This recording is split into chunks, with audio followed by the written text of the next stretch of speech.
Isusulong sa Kamara na pahabain ang termino ng mga kongresista.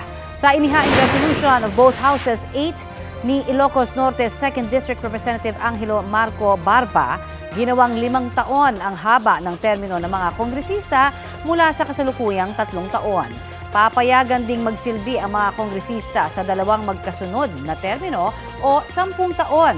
Sa ngayon, hanggang 9 na taon o 3 magkakasunod na termino ang pinapayagan. Ayon kay Barba, sa ganyang paraan daw ay maitutuloy ng mga kongresista ang kanilang mga proyekto at bawas gastos din sa mga eleksyon. Pero ayon kay House Committee on Constitutional Amendments Chair Rufus Rodriguez, hindi pabor dyan ang liderato ng Kamara dahil economic amendments lamang ang gusto nilang isulong sa charter change.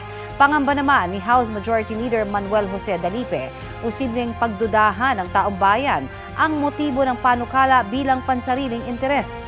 Para maamyandahan ang term limit sa Kamara, kailangan ding magpasa ng parehong panukala sa Senado.